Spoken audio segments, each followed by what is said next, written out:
액체로 있는 물이 때가 되면은 이게 얼음으로 얼게 되어 있습니다. 그래서 이렇게 얼음으로 얼은 촉점을 빙계점이라고 합니다. 그래서 물이 0도가 되면은 그 이하로 떨어지면 얼음으로 얼고, 또 액체로 이렇게 고여 있는 물이 열을 가하게 되면은 수증기가 되어서 하늘로 올라갑니다. 이것을 우리는 기화점이라고 합니다. 그래서 어느 순간에 결정적인 변화가 이제 주어지는데, 사람도 어떤 빙계점이 오게 되면은 좋은 사람이 어느 날 갑자기 나빠지기도 합니다.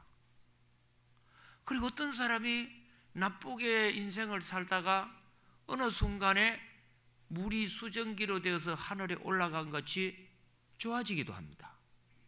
그처럼 우리 인생에는 결정적인 전환점들이 있는데, 그 결정적인 전환점이 뭔가? 물이라고 하면은 기후겠죠. 날씨가 추워가지고 자꾸 내려가면 얼음이 되고, 또 날씨가 덥고 물이 끓으면은 수증기가 되듯이, 물이 얼고 수증기 되는 중심점에는 날씨라고 하는 것이 있는 것처럼, 사람의 인생에 좋게 만들 수도 있고 나쁘게 만들 수도 있는 결정적인 중심에 있는 것이 뭐냐? 예수님입니다. 예수님입니다. 오늘은 대강절 첫째 주일 예배입니다. 전 세계 교회는 거의 대부분 대강절 첫 주일을 맞이하면은 읽는 성경이 이사야 40장 오늘 본문 3절에 있는 말씀을 보면은 여호와의 길을 예비하라. 여호와의 길을 예비하라.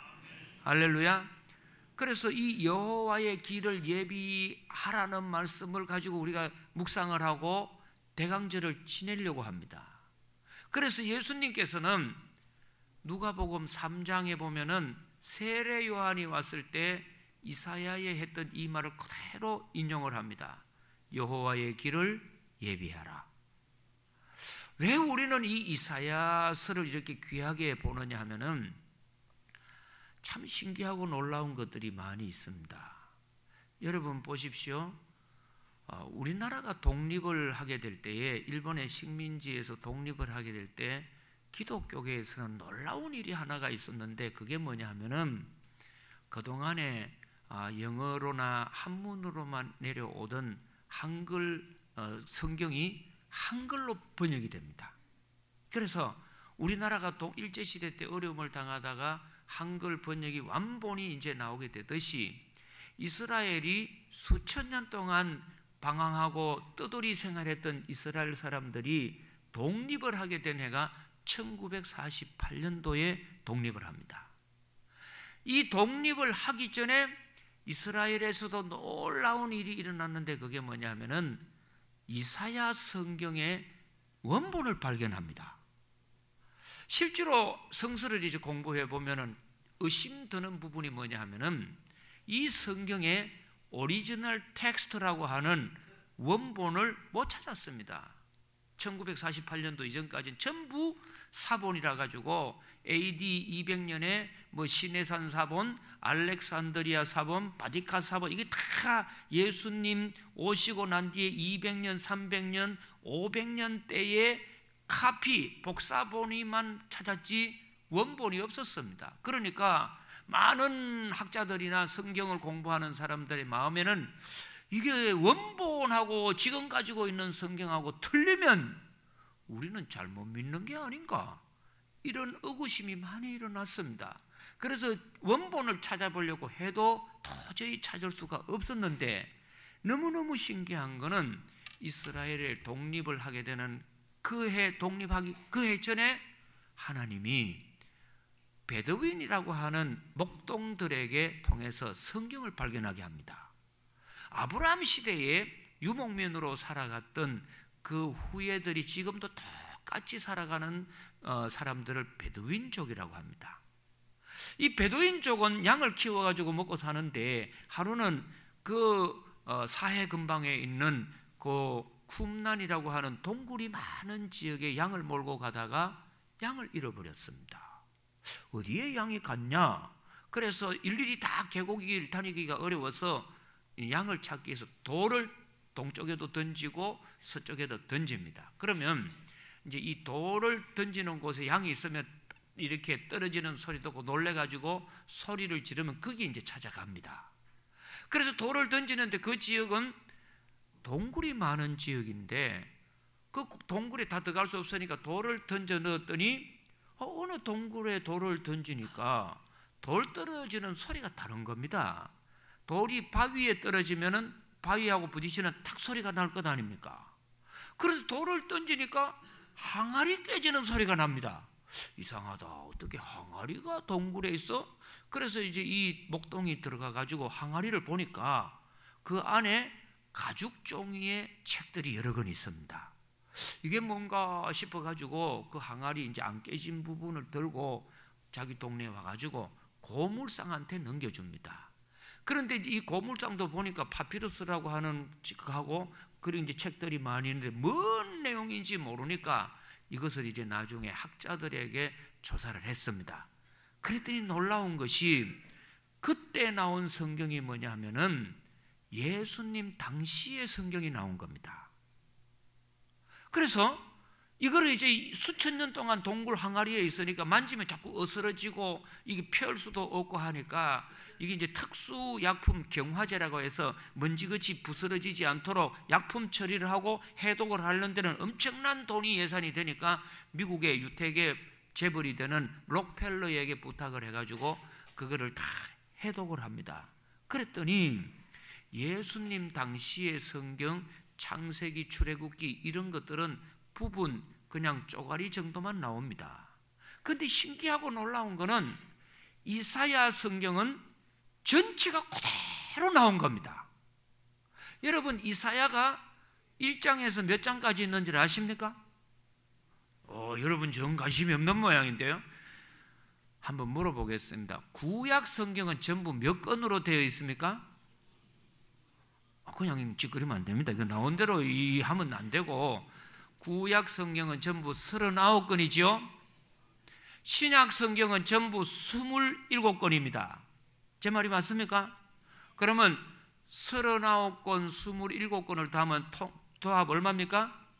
66권입니다. 그래서 성경을 배울 때에 잘 잊어먹지 않도록 배우는 거 가르쳐 주는 거는 구구단 가운데 39, 27 더하면 66 이게 성경이에요. 다시 물어보겠습니다. 구약 성경이 몇 권입니까? 여기에 이제 66권 가면 안 됩니다. 구약 성경은 39권, 신약은 27권 합쳐서 얼마예요? 66권이에요.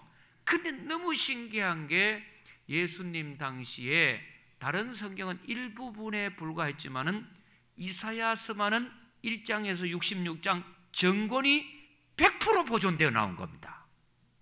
그래서 학자들이 막 뛸 듯이 기뻐가지고 예수님 당시의 성경 이사야하고 오늘날 가지고 있는 우리 이사야하고 맞는가 틀리는가를 처음부터 끝까지 쫙 대조를 했습니다. 그랬더니 너무 신기한 것은 100% 똑같았습니다. 100% 똑같았습니다. 100% 똑같았습니다.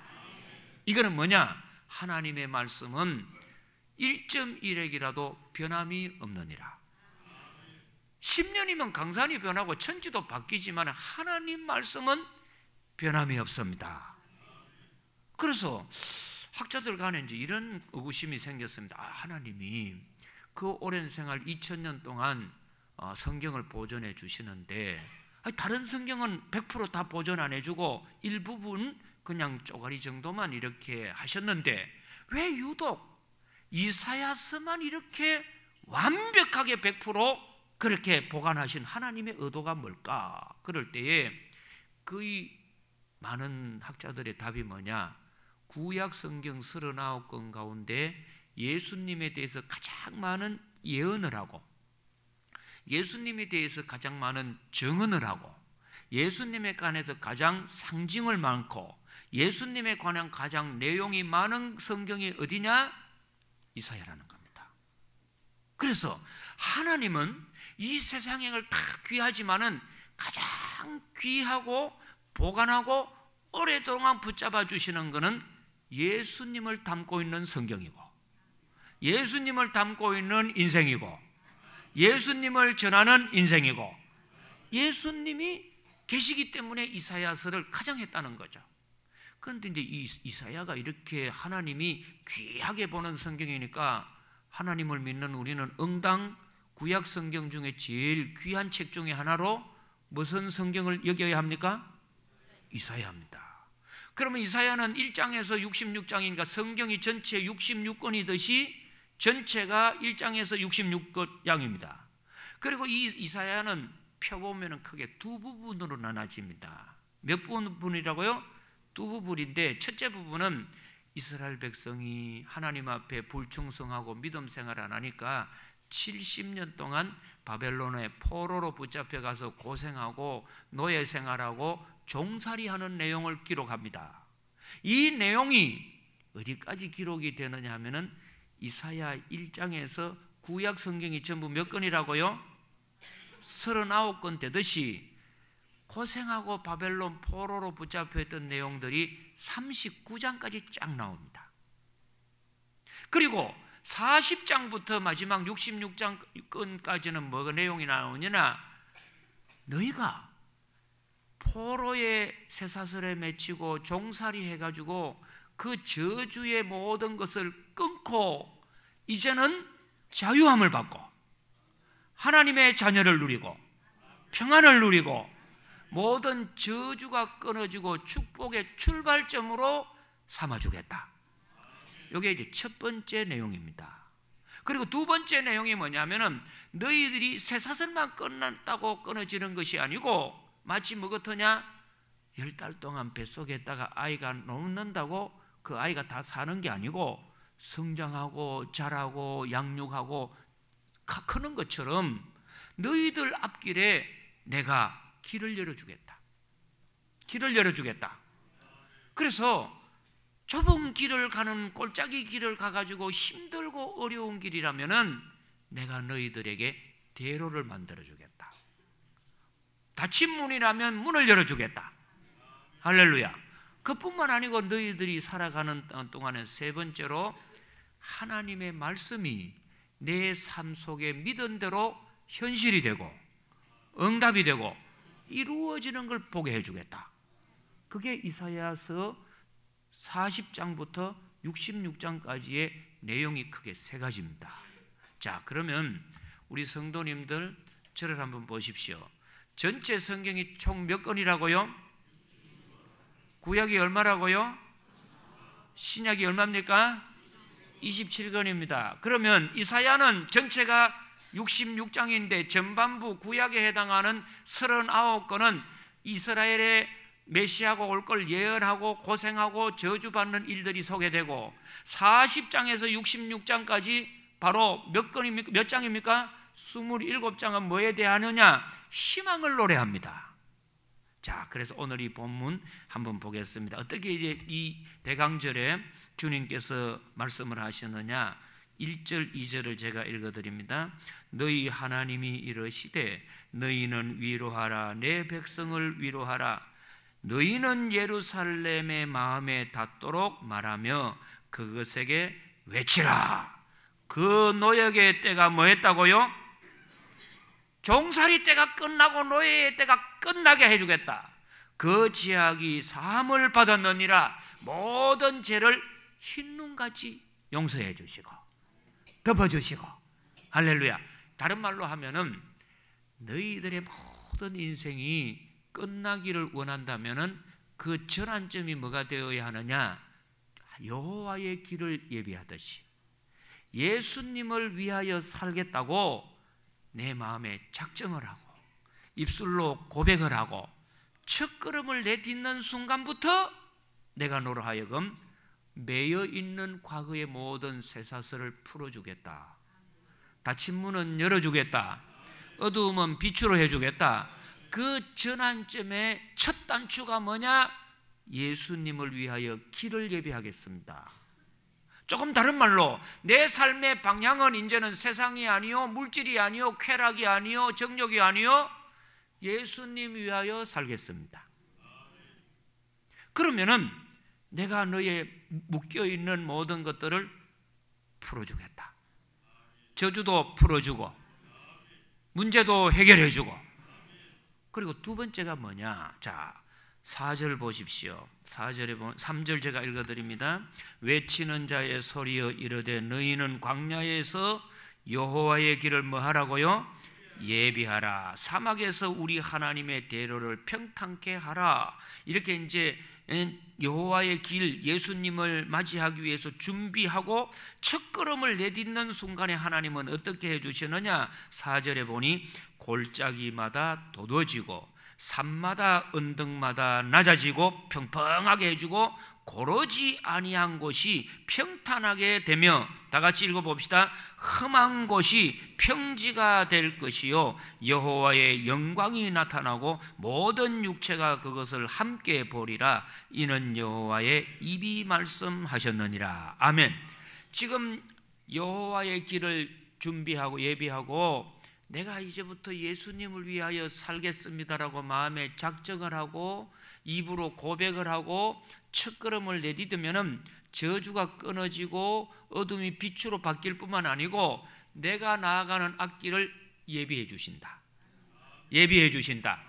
골짜기 같으면 그 골짜기의 험난한 곳들을 다 평평하게 해줄 것이고, 좁은 골목길이요 험난한 그런 작은 길이라면은 대로로 만들어 줄 것이고, 너희들이 위험하고 장애물이 있고 올무가 있으면 내가 그걸 미리 해결해 주고 거둬주리라. 할렐루야. 그리고 세 번째 약속이 뭐냐면은 주의 길을 예비하는 자들에게는 8절에 보세요. 8절 7절부터 제가 읽어드립니다. 푸른 마르고 꽃은 시들면 여호와의 기운이 그 위에 붐이라. 이 백성은 실로 풀이로다. 8절 보세요. 푸른 마르고 꽃은 시드나 우리 하나님의 말씀은 영원히 서리라. 할렐루야. 이 말은 뭐냐면은 예수님을 위하여 살고 내 삶의 방향과 목적이 예수님을 위하여 준비하고 나가면 하나님은 어떤 축복에 축복을 주느냐? 하나님 말씀인 성경이 내 삶의 현장 순간순간에 응답이 되게 하시고 이루어지는 걸 보게 되고 열매를 맺게 되고 하나님이 구체적으로 내 삶의 현실 속에 말씀을 이루어 주시는 은혜가 임하게 된다는 겁니다. 이번 대강절의 은혜 받기를 축복합니다. 할렐루야.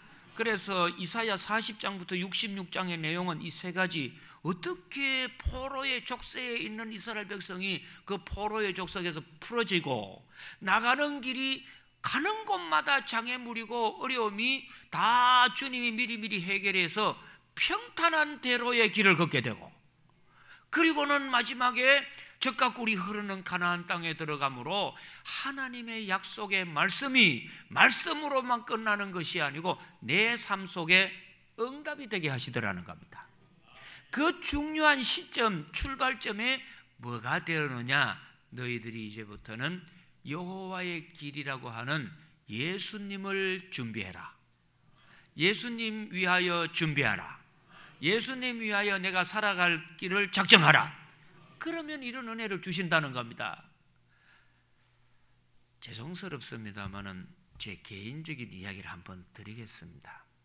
뭐 욕하지 마시고 그냥 간증 내지는 아니면 이 본문에 필요해서 우리 성도님들이 이해를 돕기 위해서 제 개인의 이야기를 조금 드리겠습니다.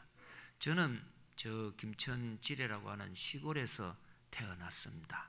어릴 때는 겨울에는 산에 가서 나무 자라고 토끼 잘 잡는 사람이 훌륭한 인물인 줄 알았습니다. 그래서 토끼 잘 잡으면 위대한 인물이고 나무 많이 해가지고 막 한 사람이 막 10사람 몫을 쥐고 오면 대단한 장수인 줄로 알았습니다. 그리고 여름에는 시내 가서 수영 잘하면 최고 훌륭한 사람인 줄 알았어요. 근데 큰 세계를 보니까 그거 잘해가지고는 아무것도 아닙니다. 근데 이제 제가 다녔던 시골은 그때는 이제 국민학교고 지금은 초등학교입니다만은 학생들이 그때 많았습니다. 베이비 부모라고 해가지고. 그래서 한 반이 60명씩 가득 찼습니다. 그래서 시골 학교지만도 60명 아이들이 한 학급에 그게 뭐예요? 세 반이었습니다. 3, 6, 18이니까 180명이고 6학년이니까 6, 8에 48, 6, 1은 6 거의 막 800, 900명, 1000여 명 되지 않습니까? 학생들이 많았죠. 근데 말입니다. 저는 1학년 때부터 초등학교 졸업할 때까지 죄송스럽습니다. 우등상을 받았습니다. 그리고 6학년 때에는 전교 어린이 회장을 여학생들이 몰표를 몰아줘가지고 회장도 했습니다. 막 전교 차례 이런 거 할 수 없이 했거든요. 그리고 제가 이제 중학교 들어가고 그래서 이제 부모님은 일찍 저를 밖에 이제 조금 큰 도시를 내보내 줬습니다. 그래서 이제 공부를 해가면서 제가 뭐를 느꼈느냐 하면은 참 신기한 걸 제가 많이 느꼈습니다. 저는 이제 공부를 해도 곧잘 우등상 받고 음악 시간에 음악을 하면은 꼭 선생님이 저보고 나와서 노래해보라 그래요. 그래서 대표 주자입니다. 미술 시간이면은 꼭 보면은 선생님이 제가 그린 거를 그 교실 뒤편 게시판에 입상해가지고 이렇게 달아놔줘요. 그래서 그림 잘 그리죠. 글짓기 하면 또 이 글짓기 칭찬을 엄청 받았어요. 달리기 시합하면은 운동회 때 제 별명이 그때 나온 게 찌푸차입니다. 얼마나 잘 달려가지고 1등을 제가 도마토 놓고 해서 그때 뭐 상은 연필하고 노트 줬는데 그걸 제가 거의 싹쓸이 했습니다. 뭐 이 고수톱 용어 같습니다만 그러지요. 그리고 여기 우리 저 동기 친구 집사님도 계십니다만은 김천중학 다닐 때 유도를 했는데 나중에 제가 유도 시합도 이렇게 나갔습니다. 그래서 제 마음속에는 야 나는 못하는 게 없네. 그림 그리기 위해서 화가가 될까? 아니면 노래 잘해갖고 성악가, 음악가가 될까? 아니면은 스포츠맨이 돼갖고 유도 선수가 될까? 달리기 할까? 아니면은 공부를 해가지고 학자가 될까? 막 마음이 말이요 다 되는 것 같았습니다. 그래서 대학 시절에는 세상에 내가 못하는 게 없으니까 내 하고 싶은 대로 하겠다 해가지고 그때 제 꿈은 뭐냐 하면은 보컬 그룹 하는 거였습니다. 그래서 그때 막 머리 장발로 길가가지고 그 머리도 안 씻고 하니까 이제 이가 막 그네를 타고 그래 또 박정희 대통령이 장발하면은 그 경찰들에게 머리 이렇게 미는 그 죄송합니다 일본 말이 바리깡카는 게 있어요. 고속도로 내고 이러니까 머리 길고는 그게 뭐 그리 좋은지 골목으로 피해 다니고 지금 생각하면 미쳤지요. 근데 저는 이제 그게 그렇게 살면 제 삶이 참 좋아지고 못하는 게 없다고 꿈이 부풀었습니다. 근데 그렇게 잘 나가는 인생인 줄 알았는데 이상스럽게 하는 일이 잘 되는 것이 없어요. 뭐 잘하는 것 같은데 꼭 보면은 대학 입시에 이수하고 삼수하고 사수하고 막 대학에 가가지고 공부를 열심히 해가지고 들어가기 전에는 다회 안에 들어가면 까맣게 아무 생각이 안 나옵니다. 그리고 나오면 생각나요. 아이고 뭐 이런 조화가 그렇게 매일 나가 들어가면 시험 치면 낙방이라 무슨 시험. 그래서 고등학교 시험도 재수해서요 대학도 재수 삼수해서 들어가고 뭐 되는 일이 없어요. 내가 왜 이렇지? 기가 막혔죠. 그러다가 이제 군대를 가가지고 살다가 저는 포병 출신입니다. 그래서 저 연천이라고 하는 155mm 포병부대에서 근무를 했는데 제대 말년이었어요.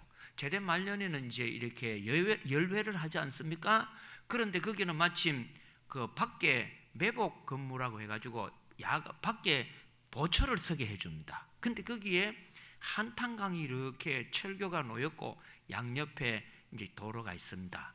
거기 나가가지고 이제 보초를 서면은 부대 안에서 보초 서면은 아무것도 볼 게 없지만은 거기 보초 서면요 특히 아가씨들이 막 분바르고 미니스커트 입고 이래 가면 막 다리도 보고 얼굴도 보고 좋거든요. 보기만 해도 막 가슴이 설리니까 그 보초 따라가고 싶어 합니다. 그런데 이제 그날이 제 생각에는 주일입니다. 주일은 여러분 뭐 하는 날입니까? 그 여러분 다 알지 않습니까? 제가 몇 대째 예수 믿는 집 아들임에도 그게 귀찮고 예배드리에 아무 효과도 없는 줄 알고 내 재주 내 능력으로만 산다고 생각하고서는요, 주일날 교회 안 가고 매부 보초를 4명이 나갔어요. 그리고서는 지내가는 여자들 다 보고 노래 부르고 뭐 꽃꽃 꺾어주고 하는데, 그러다가 있는데 갑자기 중이 한 사람 오더니, 이 양반이 이 군인 양반들 수고하니까 음료수 드시라고 해서 보니까 소주를 대병으로 하나를 주고 가요. 그래서 마침 이제 뭐 매복도 서 있고 하니까 저 손님 훌륭한 손님이다. 그러고서는 저한테 먹었나 안 먹었나는 묻지도 마세요. 뭐 알아서 생각하시고, 그리고서는 전부 이제 훌르르 해가지고는, 근데 이제 귀대할 시간이 되었는데 돌아가는 길이 2가지 길이 있어요. 아스팔트로 들어가면 안전한 길인데 이건 1시간 걸립니다. 그런데 지름길이 있는데 그 지름길은 한탄강 철교를 가로질러가지고 바로 부대로 들어가는데 20분만 하면 들어갑니다. 그래서 이제 부대장은 절대로 위험하니까 철교 위로 오지 말고 1시간 걸리더라도 안전한 도로로 오라고 명령을 합니다. 근데 이제 제대 말년에 뭐 눈에 보이는 게 있습니까? 또 주일에다가 또 그 맹물 대병을 전대로 생각하세요. 그리고 4명이 이제 어깨 동무를 하고서는 그 철교일을 말입니다.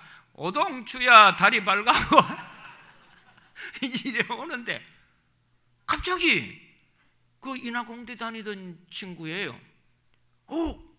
왜 저렇게 다리 큰 게 우리한테 온다 그래요? 뭔 다리고 하고 보니까 다리 아니야. 지금 동두천에서 오는 열차라 그래. 열차를 이제 한탄강 중강 철교에서 만난 거예요.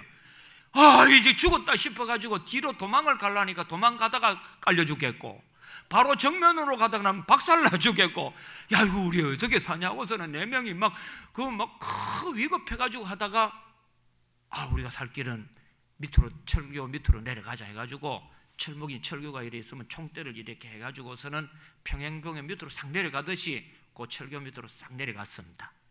그랬더니 위로 막 열차가 와다다다닥 하고 지나가는데 막 목이 이제 안 잘리려고 막 이렇게 막 숨도 못 쉬겠어요. 그 지나가는 시간이 제 생각엔 한 20초도 안 될 순간인데 얼마나 시간이 길은지 모릅니다.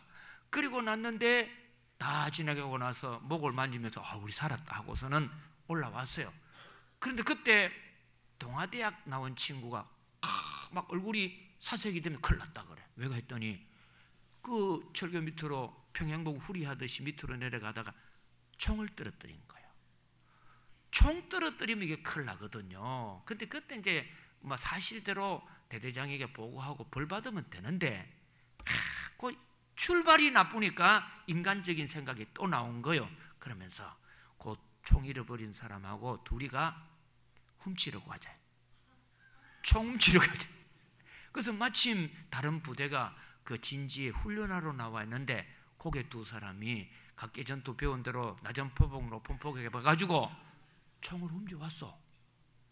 그래서 총 훔치면 이게 이제 다 이제 덮여서 끝날 줄 알고 우리는 이제 18안 부르고 들어갔는데 1달 뒤에 그게 발각이 됩니다. 어떻게 발각이 되느냐 하면은 그때 총을 잃어버렸는 사병이 누구냐? 군대 와가지고 3개월밖에 안 된 신병이었어요. 총을 갑자기 잃어버리고 없어지니까 정신이 돈 겁니다. 그래가지고는 이 친구가 남의 총을 갖고 탈영을 했어요. 실탄 수십 발을 가지고 수백 발을. 그리고서는 막 검문소에 검문한 사람 보고 쏙 코에 막 난리가 났거든요. 그러니까 막 정군의 그쪽 지역이 지금 비상이 걸린 거예요.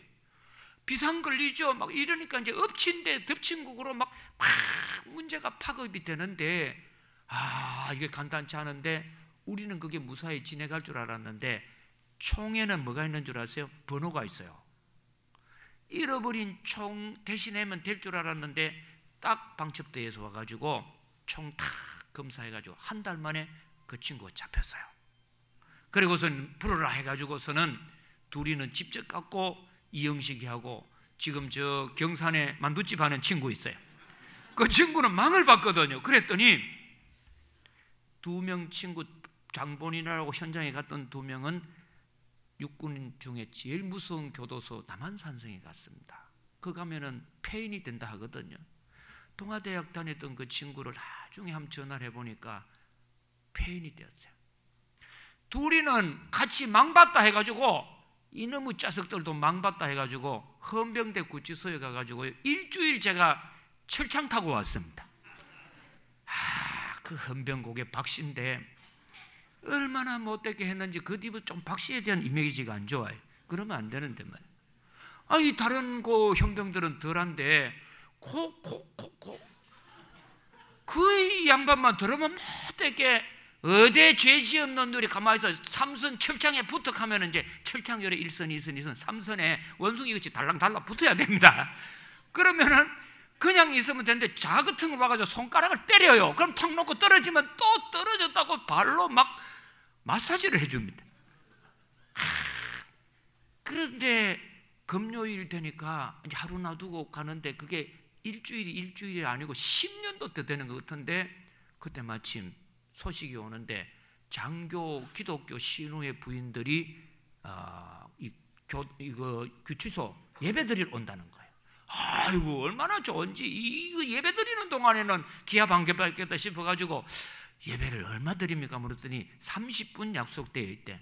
그래서 제가 옆에 있는 분 보고 죄송하지만 3시간 좀 드려주면 좋겠는데 그렇게 예배 드리는 게 좋았어요. 그래서 제가 교도소가 아니고 제대하고 나서 목사가 되어서 교도소에 들어가면요 들어가는 사람은 그렇게 몰라요. 있는 장본인은 감동 깊습니다. 그래서 교도소를 섬겼는데 그 뒤에 이제 제가 다 끝나고 그때 제가 뭘 느꼈느냐 하면은 제일 가슴 속에 깊이 느낀 게 2가지였습니다. 하나가 뭐냐, 인간의 재주가 있다고 그 재주가 다 발휘되는 게 아니구나. 길을 열어주시는 분은 따로 계신다. 2번째는요, 내가 실수하고 잘못하면 나 하나로 끝나는 게 아니구나. 산에 불이 붙어 버리면은 산불이 나면은 그게 끝나는 게 아니에요. 그처럼 고속도로에서 차가 하나 멈춰버리고 사고 나면 그 차만 문제가 아니고 아무 죄도 없는 사람들이 1km, 10km 탁 정체돼가지고 기다리잖아요. 야, 내 하나 주의를 안 지키고 이래 나가니까 이렇게 사고가 나고 신병이 탈영을 하고 거기서 총 맞아 죽고 막 파업이 되고 우리 친구 남한산성 가가지고 폐인이 되고 막 하는 걸 보면서 바로 살아야겠다. 그럼 내 인생은 어떻게 해서 바로 살 수 있냐? 그래서 제가 그때부터 예수님 위하여 살기를 결심을 합니다. 그런데 너무 신기하고 놀라운 것을 제가 체험했는데 내 재주, 내 능력 가지고 살려고 할 때는 되는 일이 없었습니다. 다 막히고 함정이고 방해하고 힘들고 능력 안 되고 포기했습니다. 그런데 예수님을 위해서 이제 내 남은 인생은 살아야겠다. 다른 사람 피해는 내가 주지 알아야겠다. 나를 통해서 한 사람이라도 덕이 되면 좋겠다. 주님이 이제는 제가 예수님 위하여 살기를 원합니다. 딱 마음에 작정을 하고 그것을 기도하고 첫 발을 내디디면서 신학교를 갔습니다. 정말 놀라운 것은 평산교에서 목회 30년을 하고 신학 공부 다 한 게 한 40년인데요. 예수님을 위해서 살고 결심하고 난 뒤부터는 하나님은 다 저의 가는 길을 인도해 주십니다. 늘 좋은 것으로 주셨고 축복해 주셨고 은혜를 내려주셨고 솔직한 고백은 뭐냐면은 제가 가지고 있는 재능과 능력은 100밖에 안 되는데 하나님이 저에게 부여주시고 인도해 주신 길은 1000배 만배였습니다. 할렐루야. 그래서 이번에도 우리 교회 평산교회 양무리 복지회가 임의단체에서 사단법인 허가를 받았습니다. 그걸 해보면서 이렇게 하나님은 주님을 위해서 살아보겠다고 마음에 결심만 하고 작정만 해도 도와주신다. 저는 확신합니다. 이번 대강절에 저는 우리 성도님들의 삶이 저주가 끊어지고 축복의 출발되는 전환점 되기를 원합니다. 길이 형통하기를 원합니다. 이런 놀라운 은혜가 주님께로부터 이 대강절에 임하기를 축복합니다. 축복합니다.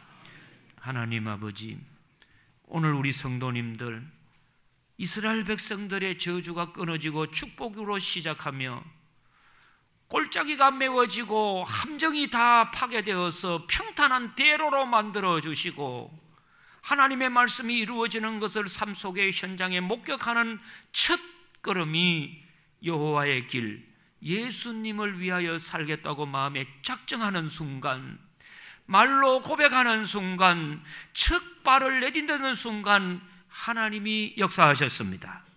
하나님이 역사하셨습니다. 동일하게 저희들에게도 역사하여 주옵소서. 예수님 이름으로 기도드리옵나이다. 아멘.